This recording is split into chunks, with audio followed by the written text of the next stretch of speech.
and he became distracted. More than anything else, the devil would love to distract you.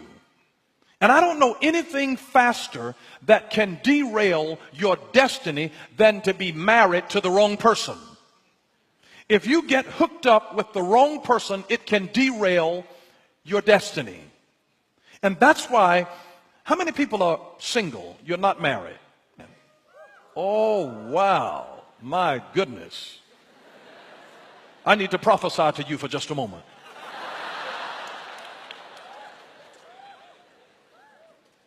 Before you hook up with anybody, before you get married, I want you to ask yourself, what is the history of this person's decisions? Because when you marry somebody, you don't marry personality, you marry character. Their character is revealed by the quality of the decisions that they make. What kind of decisions are they making? What is the history of their decisions?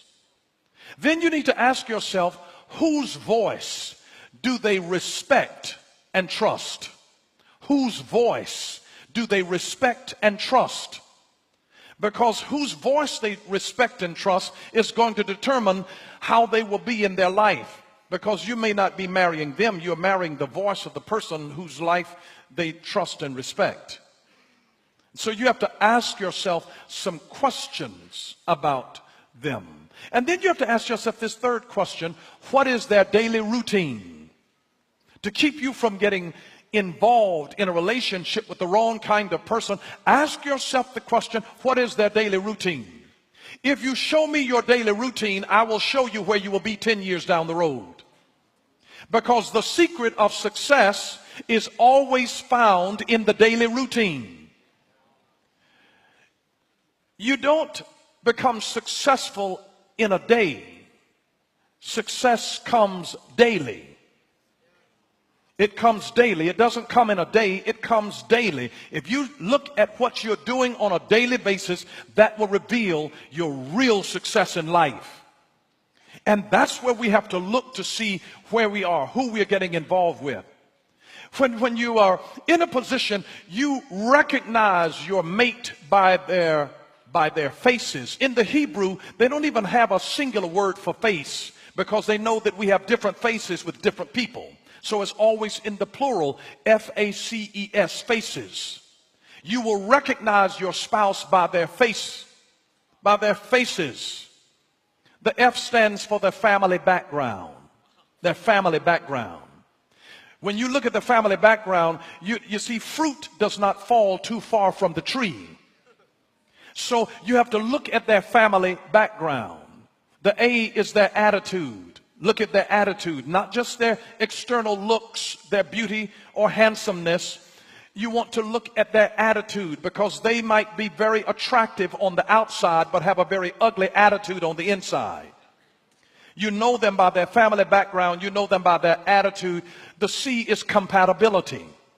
You know them by whether or not they are compatible with you, by whether you're compatible financially, whether you're compatible from an educational standpoint, from a cultural standpoint, whether you're compatible in your faith.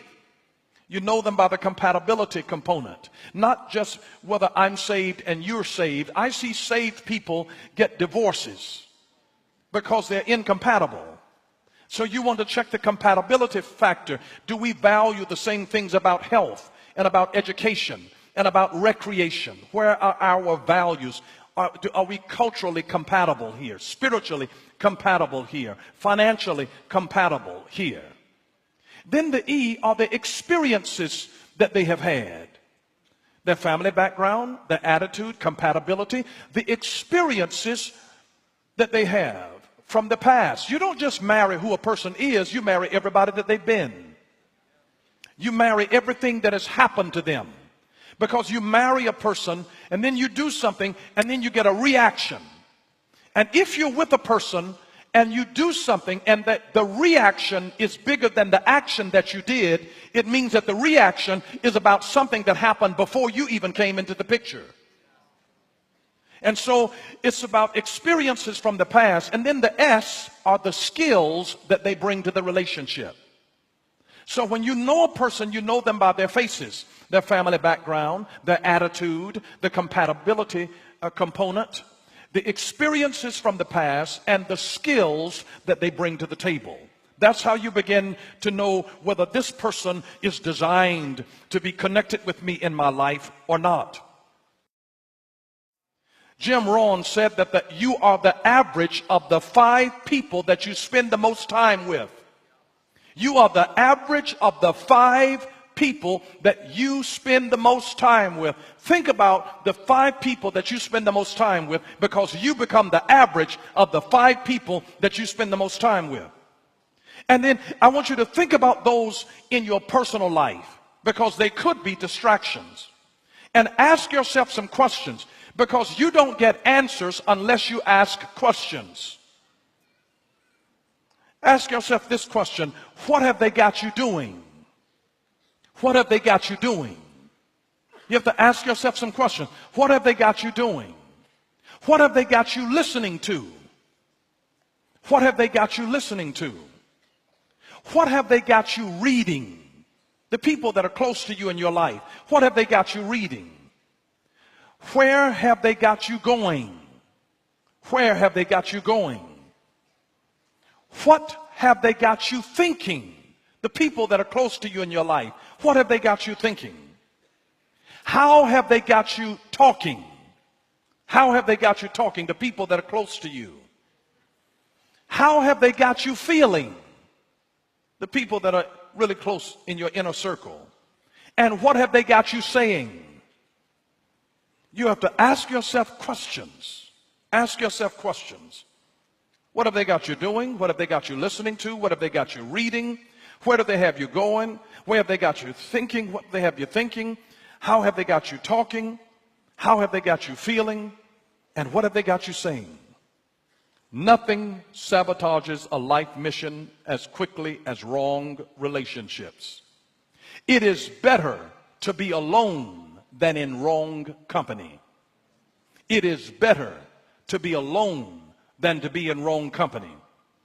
Because the less you associate with some people, the more your life will improve. The less you associate with some people, the more your life will improve. Have you ever been delayed in reaching a goal in your life? You have to ask yourself, what is it that I'm doing? Who am I with? What have they got me doing? Just look at the fruit that is coming out of your life, and then you can tell whether or not you've been distracted or not.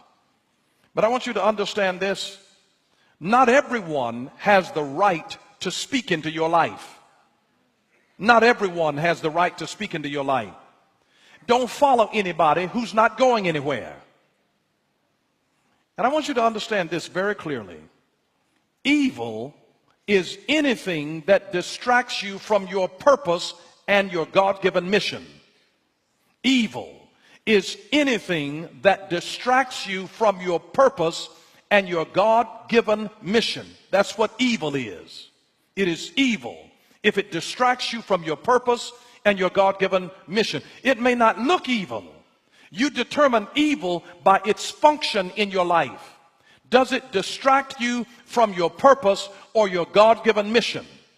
In fact, good things can be evil to you if it distracts you from your purpose and your mission. Doing good works can be an enemy to doing God works. A huge difference. Good works, you know what dead works are? Dead works are good works that God didn't specifically tell you to do. The God works is what God has assigned for you to do. He's assigned for you to do. And so we have to make sure that we are not distracted from our purpose and our God-given mission. You can get distracted by things.